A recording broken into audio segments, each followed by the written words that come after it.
Só aqui quem fala é Sodré, do jornaldaciencia.com.br, e houve uma treta, né, entre eu e um monte de ateus e darwinistas no canal do Antônio Miranda, onde tinha participação também do biólogo Henrique, né, famoso aí na internet. Aí, como eles não deixaram eu falar direito, o meu som estava ruim também, e eles me desrespeitaram bastante lá na live, zombando, etc. Eu resolvi fazer uma resposta aqui no canal do Jornal da Ciência e vamos lá. O primeiro assunto que foi destacado lá, quando eles falaram que criacionismo era uma retardadice, eu falei assim, olha, retardadice é acreditar que um tecido mole, esse bife que vocês estão olhando aí, né, é um microbife. Né, é um tecido mole que tenha 68 milhões de anos, baseado na geocronologia darwinista. Aí eles não acreditavam que isso aí tinha 60. Começaram a discutir, defendendo que esse tecido aí, esse pedaço de carne, inclusive contendo é, colágeno. Colágeno é um tipo de proteína, né? O biólogo Henrique até me corrigiu lá, eu agradeço. Mas é chamado de proteínas estruturais, né? E elas são um pouco mais resistentes, tal, depois eu dei uma olhada, mas tudo aí se degrada com pouco tempo, né? E aí e o que não é degradado naturalmente pelo calor, acidez, né, temperaturas, é degradado por bactérias e fungos. Aí o biólogo Henrique foi e falou assim: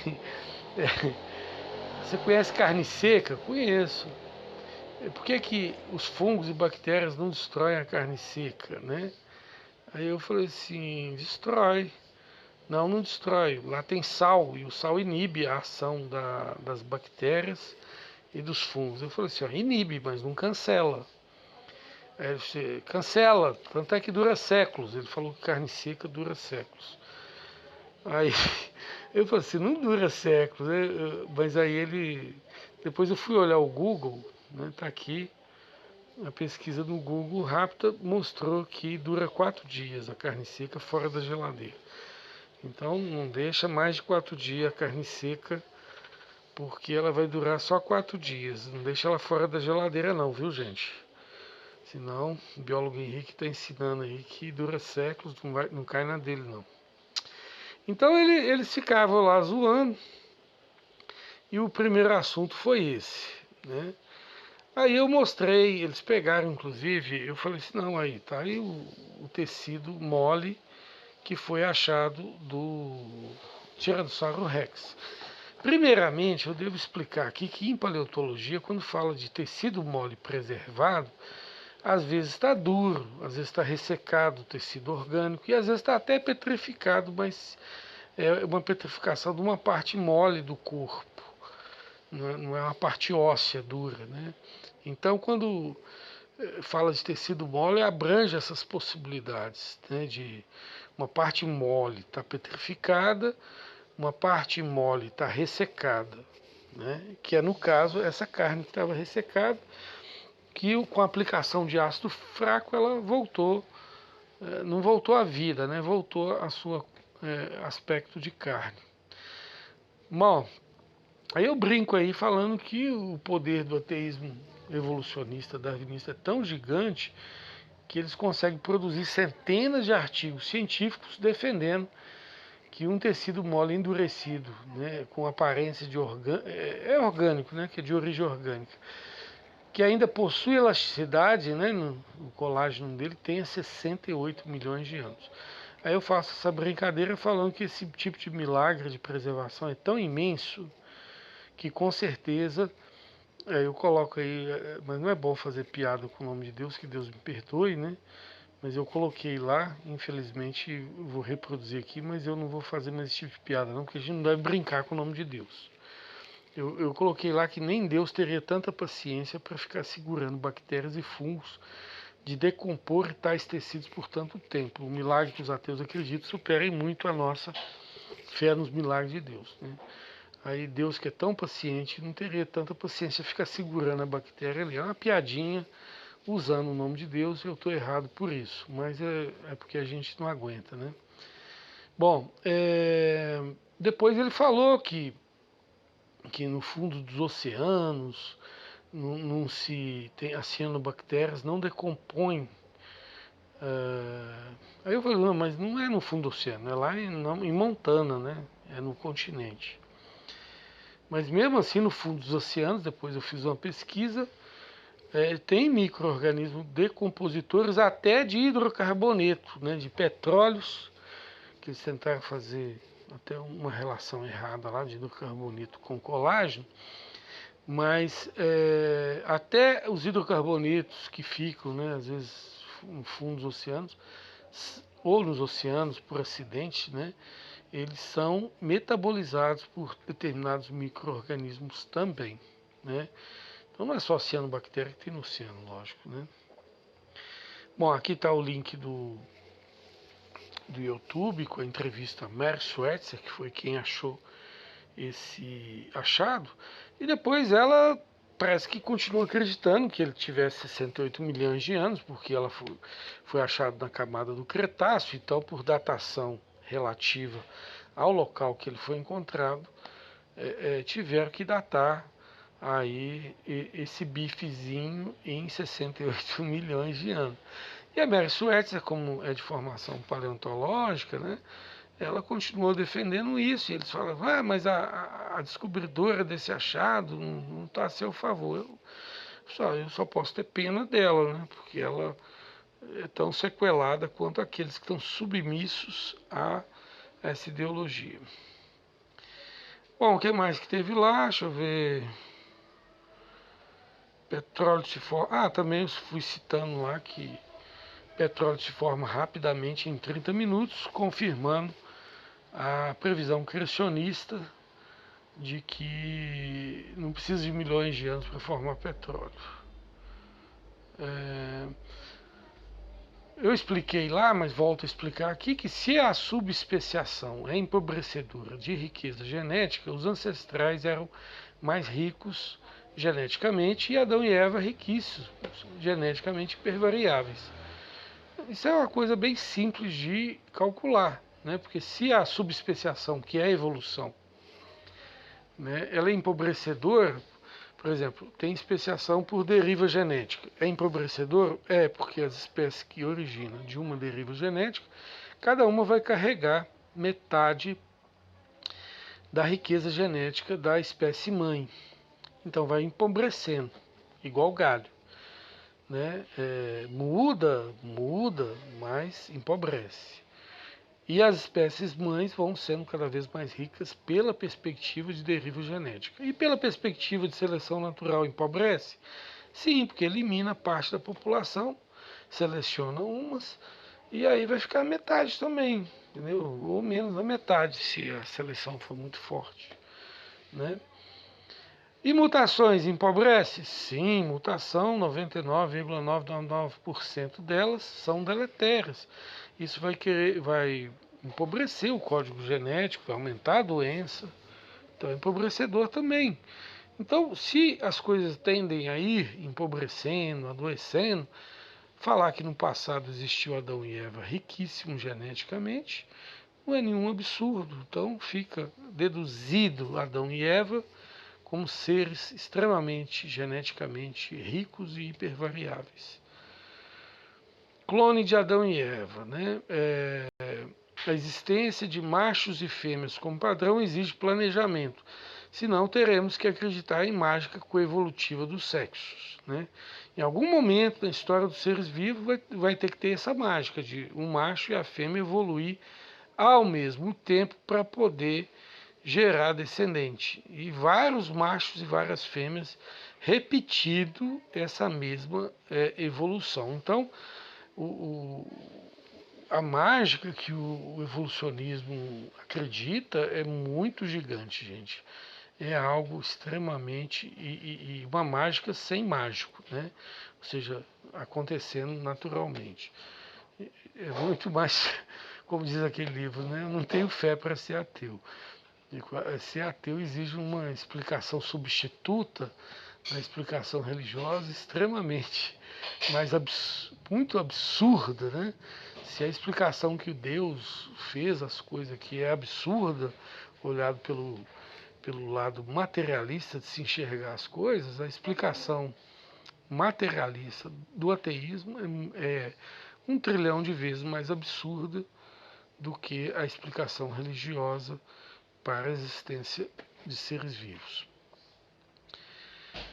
Teve uma pequena discussão lá com um paleontólogo, Alexandre, que eu vou esclarecer aqui. Não existe todas as camadas geológicas empilhadas umas sobre as outras completas na natureza. Só existe em quadro, né? E também existe uma diferença entre o fato, que na verdade o que está ali são camadas sobrepostas umas sobre as outras, e não camadas, períodos, né? É a interpretação que é período. E uma interpretação muito idiota e imbecil. Por quê? Porque as camadas geológicas, não sei se você já reparou, elas estão em plano paralelo, em linhas horizontais, em cores diferentes, porque têm aspectos físico-químicos diferentes. Se eu acreditar que aquilo é período, eu vou falar assim, olha, durante um período um aspecto físico-químico existia, aí de repente, não, agora nós vamos ter outro aspecto físico-químico. Que burrice é essa? Isso nunca aconteceria. Agora, a explicação criacionista para a divisão das camadas geológicas é que elas são idas e vindas de mares, de paleocorrentes no dilúvio, contendo muito barro, e aí foi deixando as marcas que são as camadas, né? São as camadas que estão em torno dos rios, das chamadas bacias sedimentares. Você tem um rio fininho no meio e ao redor dele você vai ter várias camadas norteando, né, contornando a linha do rio, mostrando que ali passou um rio de lama gigantesco, né? E também a diferença, né, gigante entre as camadas, entre o Ediacara e o Pleistoceno, que é quase todo o éon fanerozoico, que eles chamam de éon fanerozoico, elas são muito largas, muito espessas, muito compridas, bem diferentes das camadas que se formam hoje. Esse contraste é mais bem explicado por aqueles que acreditam numa catástrofe formadora de todas essas camadas do que a períodos, etc., que são explicações extremamente ridículas por todas as lógicas do mundo. Eu dou um exemplo aqui, por exemplo, você não vai encontrar no continente animal vertebrado continental completo. Você não vai encontrar. Sendo formado fóssil hoje, mas você encontra isso nas camadas entre o Ediacara e o Pleistoceno, você vai encontrar animais gigantes completos. Por quê? Porque havia carga sedimentar gigante, né? Taxa sedimentar gigante para poder sepultar vivo esses animais e eles virarem fósseis. Aí preservou completos.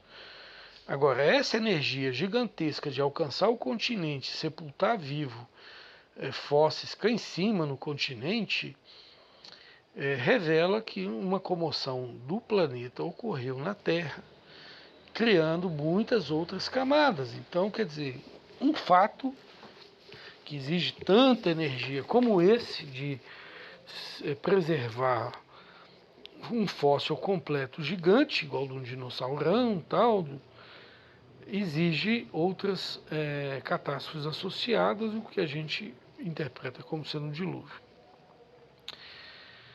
99% dos fósseis se formaram por sepultamento de sedimentos. Não existe animal vertebrado completo gigante continental, eu acabei de falar, né? O que mais que tem? Esse cara me zoando lá das cachoeiras, que eu falei que eu inventei 2 métodos de datação. Na verdade, eu inventei 3 métodos, o terceiro eu nem citei. Falei também que inventei 2 tipos de vacina, e eles ficaram rindo da minha cara, sem perguntar como é que era, sem nada. né? Só por ter preconceito com criacionista, né? O primeiro método é quando você encontra algumas cachoeiras, pedras retas, horizontalizadas, onde num canto delas bate a água da cachoeira e no outro canto não bate nada. Aí o método de datação consiste em você verificar a taxa de desgaste que existe entre um lado e outro. Você vê que está tudo reto, a taxa de desgaste deve existir, mas deve ser muito pequenininha, e isso gera um método de datação daquela cachoeira, derrubando um monte de geocronologias em torno daquele terreno, tá certo? Então, é um método de datação. Depois de pedras pontiagudas que não se desbastaram, né? Porque você tem na Terra uma maioria de pedras sem estar desbastada nas suas arestas, na sua angularidade, né? Ainda estão angulares. E aí, isso é prova de um acidente global recente, porque se nós tivéssemos milhões de anos, a maioria das pedras da Terra estariam com seus ângulos desbastados, estariam todas arredondadas, tá certo? Aí tem algumas respostas sobre vacina. Tem um artigo científico aqui no Jornal da Ciência só tratando dele, a vacina do colostro. O biólogo Henrique até me corrigiu, falando que colostro só se refere a leite de mamíferos. Mas na literatura científica se considera também colostro no ovo de aves. O colostro é a nossa primeira vacina, quando a gente toma o leite da nossa mãe, o bezerro toma o leite da vaca, né, 72 horas depois de parir. Inclusive, se o bezerro não tomar esse leite 72 horas depois de parir, ele pode vir a falecer ou ficar muito doente, né, porque toda a vacina e aspectos imunológicos ele recebe por meio desse leite. E nós também, crianças que nascem às vezes cesariana, que não tomaram o leite do colostro da mãe, ficam débeis, ficam alérgicas, às vezes pelo resto da vida, né? Não vou dizer todas, mas uma grande maioria. Tanto é que quando a pessoa é muito alérgica, a primeira pergunta que você tem que fazer é se ela tomou o colostro, né?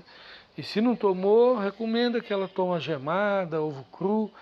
Essas coisas vão ajudar muito ela a não ter alergia.